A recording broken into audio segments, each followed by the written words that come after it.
저는 오늘 이 말씀을 통해서 너무 멀리 갔나요? 라는 제목으로 잠시 말씀을 나누고자 합니다. 아마도 최고의 기술 집약적인 어떤 과학의 결정체를 이야기한다면 아마 그것은 우주항공과학이라고 할 수 있을 겁니다. 그 우주 왕복선을 만들기 위해서 그 추진체를 만들어야 되는데 그 추진체의 크기가, 사이즈가 말 엉덩이와 관련이 있다고 하는 이야기를 여러분 혹시 들어보신 적 있습니까? 우주 왕복선의 그 로켓 추진체의 넓이나 그 사이즈가 말 엉덩이의 크기와 관계가 있다는 겁니다. 무슨 말이냐면 이 로켓 추진체를 옮기기 위해서는 보통 철도를 이용합니다. 일반적으로 트럭이나 이런 것들을 이용할 수 없는 것이 너무나 정밀한 기계이기 때문에 작은 진동에도 오류가 생길 수 있다고 합니다. 그래서 항상 철로를 이용해서 그것을 움직이게 되는데 이 선로의 폭이 약 1.4m입니다. 1.4m. 그러니까 이 철로의 폭 1.4m를 기준으로 해서 사실은 터널도 만들고 여러 곳에 그 선로를 깔아놨기 때문에 이 로켓 추진체를 옮기기 위해서는 항상 그 터널을 지나갈 수 있는 그 크기에 제한되어진 사이즈를 만들 수밖에 없다라는 것이죠. 그러면 그것과 말 엉덩이와는 무슨 상관관계가 있느냐? 아마 여러분들 그렇게 생각하실 것 같아요. 근데 처음에 이 길을 만드는 길의 기원의 역사를 보면 모든 길은 로마로 통한다라는 말이 있을 때 그 로마 시대의 길을 만들 때 그 길의 폭을 말 2마리의 엉덩이의 폭, 약 160cm 정도를 생각하고 길을 만들기 시작했습니다. 왜냐하면 일반적으로 마차를 말 2마리가 끌고 가는데 그 폭이 말 엉덩이의 폭이 한 160 정도가 되었기 때문에 길의 폭을 한 160 정도로 해서 길을 놓기 시작했다는 것이죠. 그렇게 로마에서 길을 놓기 시작했을 때 그 이후에 그 길을 마차가 다니는 마차의 길이 되었습니다. 그리고 그 마차가 다녔던 그 길 위에다가 철로도를 놓게 되었던 것이죠. 길의 폭이 그렇기 때문에 그 철도의 폭을 더 넓게 할 수가 없었습니다. 지금 생각을 해보면 철도가 그렇게 놓여있다 하더라도 그것을 다 뜯어내고 조금 더 넓게 해서 더 가성비가 좋게끔 많은 사람들이 한꺼번에 움직이고 더 많은 물자들을 수송할 수 있게끔 철도의 폭을 넓히면 되지 않을까? 우리가 그렇게 생각할 수 있지 않습니까? 하지만 거기에는 문제가 있습니다. 뭐냐 하면 이미 만들어 놓은 터널의 폭도 있고 또 이미 깔아놓은 그 선로의 길이가 너무 많기 때문에 온 세상의 모든 표준이 이미 1.4m로 맞춰서 다 깔아놨기 때문에 이제 와서 그것을 넓히려고 한다고 하면 그 모든 것들을 다 바꿔나가야 된다는 것이죠. 그러니까 그것은 거의 불가능한 일이 되어져 버렸습니다. 그래서 이 철도의 폭이 1.4m밖에 되지 않지만 그것이 조금은 더 불합리하고 지금 세대에는 조금 더 넓었으면 좋겠다라는 그런 생각들을 우리가 하지만 그렇게 하지 못한다라는 것이죠. 분명히 조금 잘못되고 조금 불편한 것을 알아요. 그럼에도 불구하고 그것을 고칠 수 없어서 그냥 그렇게 가야만 하는 그런 현상들이 생겨지게 되어진다는 거예요. 그래서 그 선로를 이용하는 그 온갖 최고의 과학기술의 집약체인 그 우주 왕복선의 로켓 추진체 역시 그 선로의 폭에 맞춰져서 그 사이즈를 결정하고 그 터널을 지나갈 수 있는 그 규격을 만들어서 이용할 수밖에 없는 그런 현실이 되었다라는 거예요. 여러분, 우리가 비효율적이면서도 그 길을 벗어나기 힘든 그런 상황. 우리가 뭔가 조금 잘못되었다고 생각을 해요. 뭔가 조금 이것은 비효율적이라고 생각해요. 그래서 고치고 싶은데 고치기에는 너무 힘든 상황. 이것을 일컬어서 경로 의존 현상이라고 합니다. 어렵죠? 경로 의존 현상. 제가 이 경로 의존 현상을 조금 쉬운 말로 풀어봤습니다. 그게 뭐냐 하면 되돌아가기엔 너무 마음속으로는 다 아시죠? 너무 멀리 왔다. 너무 멀리 왔다. 이제 그 철도를 다 뜯어가지고 폭을 넓게 만들기에는 이미 너무 멀리 와버린 거죠. 그러니까 그것이 비효율적이라는 것을 알지만 어쩔 수 없이 지금은 따라가야만 하는 그런 상황이 되어져 버렸다라는 겁니다. 그런데 이 경로 의존 현상, 우리가 생각하기에 되돌아가기엔 너무 멀리 왔다라고 생각하는 그때에 우리가 이 모든 것들을 바라보면서 이것이 아니라는 걸 알아요. 비효율적이라는 걸 알아요. 돌아갔으면 좋겠는데 돌아갈 수 없는 상황. 그것을 계속 따라가다 보면 우리가 성장할 수 있는 그 성장 동력까지도 잃어버리게 되어지는 그런 단점에 직면하게 되어집니다. 여러분, 이게 비단 로켓 추진체에만 국한된 이야기가 아닙니다. 가깝게는 말이죠. 우리가 한국에서 한 10여 년 전에 주소가 다 바뀌었습니다. 번지에서 도로명으로 다 바뀌었어요. 여러분 혹시 기억나십니까? 요즘에는 다 도로명을 사용해요. 그런데 그 도로명을 사용하는 사람과 지번제를 사용하는 사람과 누가 더 많을까요?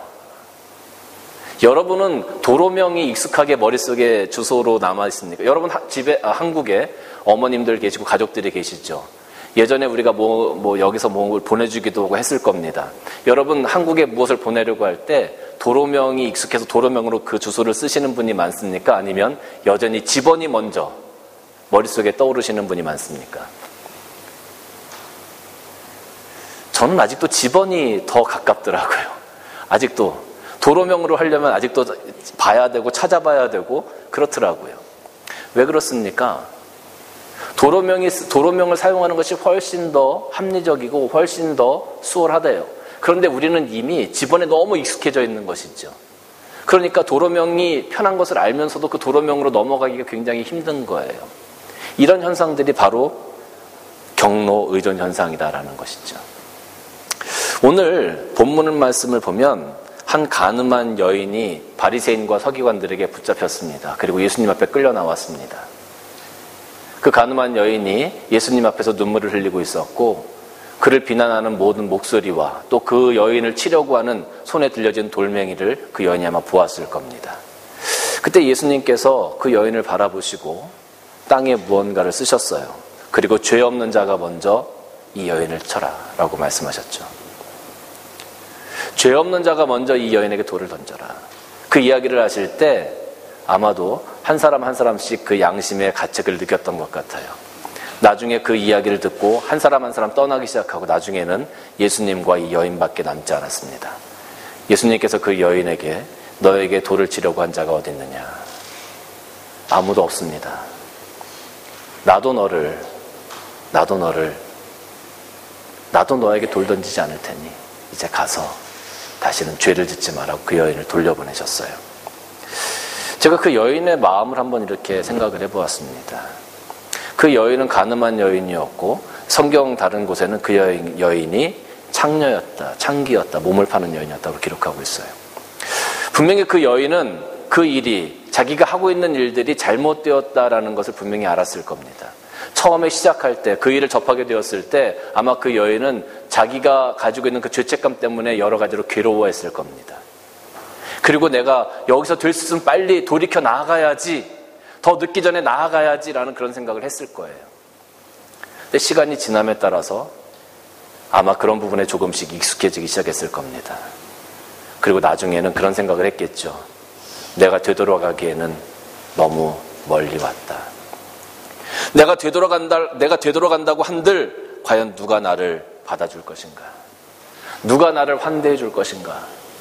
내가 이렇게 죄를 짓고 내가 잘못된 삶을 살았는데 내가 되돌아간다고 한들 과연 누가 나를 지켜주고 나와 함께 할 것인가? 아마 그 여인은 분명히 잘못됐다는 것을 알면서도 어쩔 수 없이 그 길을 떠나지 못하고 내가 되돌아가기엔 너무 멀리 왔다라는 생각 때문에 아마 그 길을 계속 갈 수밖에 없는 그런 상황 가운데 있었을 겁니다. 제가 설교 시간에 이 단어를 사용하게 돼서 좀 죄송스럽습니다만은 예전에 우리가 그 사용했던 말 중에 환양년이라는 말이 있어요. 여자들을 굉장히 얕잡아서 이렇게 욕했던 그런 말 중에 하나인데, 그런데 이 환양년이라는 말은 원래는 여러 가지 그 어원의 근원이 있습니다만은 병자호란 때 청나라의 그 전쟁을 하면서 많은 여인들이 청나라에 잡혀갔습니다.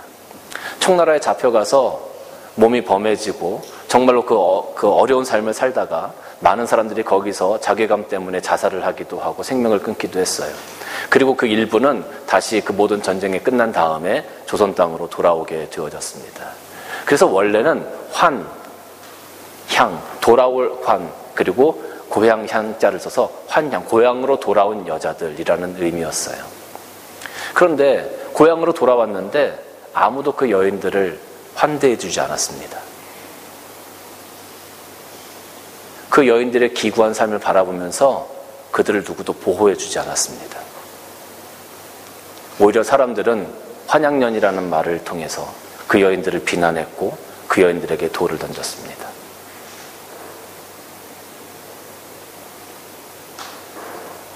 내가 너무 멀리 와서 돌아갈 수 없다라고 생각했던 여인들은 청나라에서 목숨을 끊었어요.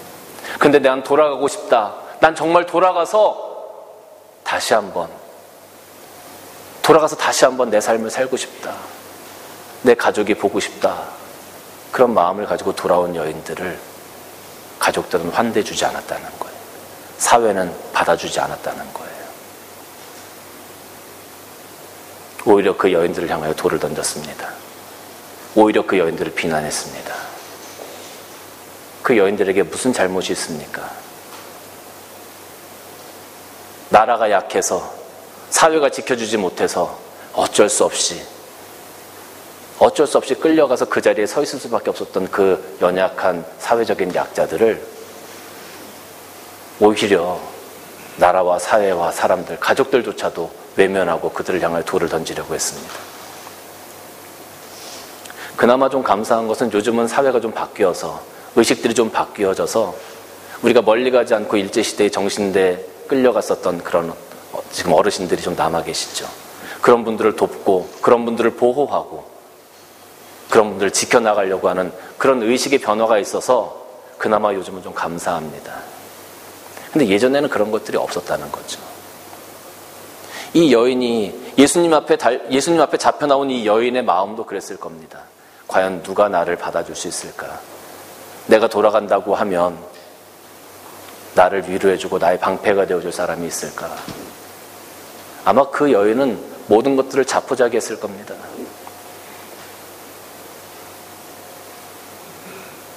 돌아가려고 해도 돌아갈 곳이 없었습니다. 아마 어쩌면 돌아갈 곳이 없다라는 그런 감정들 때문에 폭주하는 기관차처럼 이것이 잘못되어지고 이것이 죄라는 것을 알면서도 그냥 그 길을 계속 달려나갔는지도 모르겠습니다. 그러다 그 여인이 바리새인과 서기관들에게 잡혀서 예수님 앞에 오게 된 거예요. 주위에 있는 모든 사람들이 그 여인을 치기 위해서 돌을 하나씩 들고 서 있었습니다. 사람들은 그 여인을 조롱했습니다. 그 여인을 누구도 변호해주지 않았습니다. 그 여인이 그렇게 된 것이 어쩌면 그 여인의 탓이 아닐지도 모르는데 아무도 왜 이렇게 되었느냐고 물어봐 주지도 않았습니다. 그리고 비난과 야유와 욕설이 난무했습니다. 아마 그 여인은 굉장히 비참한 마음이었을 거라고 생각합니다. 그리고 모든 것들을 포기하고 그래 차라리 이렇게 죽는 것이 낫겠다라고 생각했을지도 모르겠어요.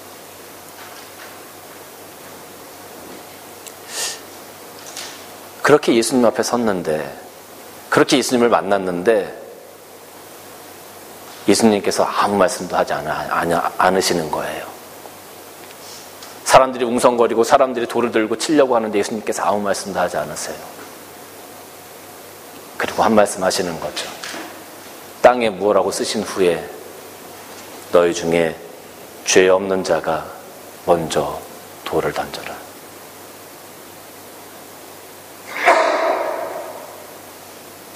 아마 예수님께서는 그 말씀을 하실 때 과연 이 여인이 이렇게 된 것에 대해서 너희들은 책임이 없느냐? 이 여인이 이렇게 아파하고 이 여인이 이렇게 고통받을 때 너희들은 과연 무엇을 했느냐? 너희들이 말하는 사랑이라는 것이, 너희들이 말하는 의라는 것이, 정의라는 것이 과연 이런 것이냐? 아마 그렇게 반문하셨던 것 같아요. 그 말에 사람들의 마음이 찔렸을 겁니다. 죄가 없는 사람이 어디 있겠습니까? 한 사람 한 사람 그 자리를 떠나갔습니다. 그리고 예수님과 단둘이 남았습니다. 사실 그 여인은 자기 힘으로 그 자리를 벗어날 수 있는 능력이 없었습니다. 그 자리에서 죽을 수밖에 없는 사람이었습니다. 아무도 그 여인을 보호하려고 하지 않았고 변호하려고 하지 않았습니다. 그런데 예수님께서 그 여인의 손을 잡아주신 겁니다. 예수님께서 그 여인의 방패가 되어주신 겁니다. 예수님께서 그 여인의 보호자가 되어주신 겁니다. 그 여인 스스로 그 자리를 벗어날 수 없는 그런 엄청난 고뇌의 자리 가운데 있을 때 예수님께서 그 여인을 안아주신 겁니다. 그 자리를 벗어날 수 없는 그 여인의 무능함을 예수님께서 커버해 주신 겁니다. 아무것도 할 수 없는 그 무능했던 여인, 죽을 수밖에 없었던 그 여인, 죄의 가운데 살아갈 수밖에 없었던 그 여인, 되돌아가기엔 너무 멀리 왔던 그 여인, 나는 너무 멀리 와서 돌아갈 수 없다라고 자포자기했던 그 여인, 그 여인에게 오직 예수님만이 보호자가 되어주셨다는 거예요. 손을 내밀어 주셨다는 거예요. 그 여인을 안아주셨다는 거예요. 여러분, 우리가 삭개오라는 사람을 성경에서 보게 됩니다. 삭개오는 돈이 많았어요. 그런데 삭개오는 돈만 많았지 사람들에게 손가락질을 받고 비난받는 사람이었습니다. 왜? 세리장이었으니까. 삭개오에겐 친구가 없었습니다. 삭개오와 함께 하려고 하는 사람은 아무도 없었어요. 근데 그런 삭개오가 예수님을 만나게 되었죠. 돈을 쫓아갔던 그 삭개오도 그렇게 생각했을 겁니다. 내가 이 세리장이를 관두면 사람들이 나를 받아줄까? 내가 이 세리를 관두면 사람들이 나를 반겨줄까? 그러기에는 내가 너무 멀리 왔다. 너무 멀리 왔어. 그래서 어쩔 수 없이 그 길을 계속 가고 있었던 그런 삭개오의 모습을 발견합니다. 그때 예수님께서 삭개오를 만나셨어요. 그리고 나서 삭개오의 친구가 되어주셨죠. 삭개오의 구원자가 되어주셨죠. 그리고 삭개오의 삶이 바뀌었습니다. 오늘 이 여인도 예수 그리스도를 만난 후에 이 여인의 삶이 완전히 바뀌어지게 되어집니다. 이후에 이 여인이 예수님을 따라다니면서 예수님을 돕는 자의 위치에서 또 예수님의 수종을 드는 여인의 위치에서 예수님의 사역을 많이 돕게 되어집니다. 우리가 되돌아가기에는 너무 멀리 왔다 생각하는 그때, 요즘은 그렇게 얘기하더라고요. 늦었다고 생각할 때가 가장 빠르다. 요즘은 늦었다고 생각할 때가 정말 늦은 거다. 이렇게 얘기하시는 분들도 계시더라고요. 늦었다고 생각할 때가 정말 늦은 거래요. 어떻게 보면 우리가 돌아가기에는 너무 멀리 왔다라는 이 이야기와 똑같은 이야기가 아닌가 싶습니다. 그런데 예수님과 함께하니, 예수님 앞에 서니 우리가 너무 멀리 왔던 것 같은데 되돌아갈 수 있는 희망이 보이더라. 되돌아갈 수 있는 길이 보이더라. 되돌아갈 수 있는 소망이 보이더라. 기대가 생기더라. 여러분, 우리가 교회 공동체를 보더라도 때로는 교회 공동체 안에 어떠한 현상들이, 어떠한 생각들이 딱 고착되어져서 그것을 깨기가 굉장히 힘든 경우도 참 많이 있어요. 이게 교회가 작은 교회라고 해서 다 가족적인 분위기가 있는 건 아닙니다. 어느 교회에 가면 몇 가정 안 되는데 자기들끼리 딱 이렇게 어떤 이렇게 딱 이렇게 자리가 잡혀가지고 새로운 사람이 와도 거들떠보지도 않아요. 오히려 새로운 사람이 오는 것을 불편해해요. 오늘 우리끼리만 좋다는 거죠. 그렇게 고착된 생각을 가지고 있는 사람들이 얼마나 많은지 몰라요. 이제 이런 부분들을 좀 깨야 된다라는 거죠. 우리 삶 가운데 내가 돌이킬 수 없는, 내가 너무 멀리 왔다. 내가 예수를 믿는다고 하지만 내가 신앙 가운데 내가 남이 알지 모르는, 남이 모르는 그런 죄를 짓고 내가 너무 멀리 왔다라고 생각하시는 분이 계실 수도 있어요. 그러나 여러분, 너무 멀리 가지 않으셨습니다. 왜? 예수님이 그 앞에 계시기 때문에. 예수님이 여러분 앞에 계시기 때문에. 나는 이 자리를 옮길 수 있는 능력이 없지만 예수님께서는 그렇게 하실 수 있다는 거죠.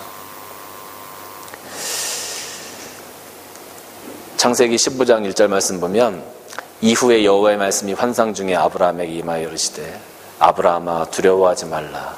나는 내 방패요 너의 지극히 큰 상급이니라. 오늘 이 말씀이 우리들에게 주시는 결론의 말씀이라고 저는 생각합니다.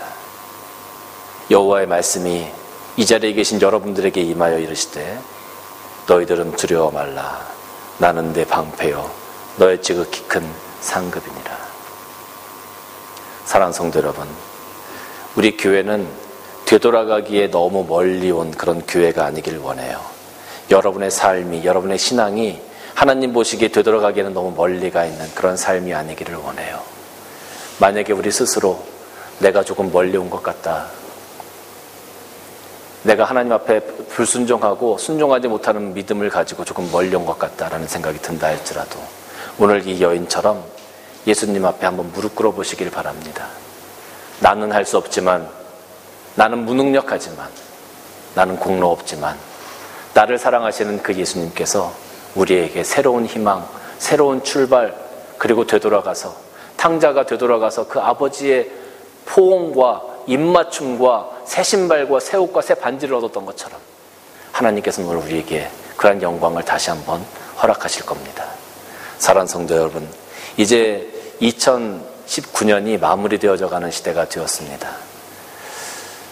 이 마무리되어져 가는 때 내가 참 그동안 아무것도 못하고 많은 것들을 놓쳐버렸다, 후회되는 그러한 시간이 될 수도 있습니다. 그러나 하나님 앞에 그 모든 건 내려놓고 기도함으로 이제 마무리를 잘하고 주님께서 기뻐하시는 그런 모습으로 세워져 가기를 원합니다.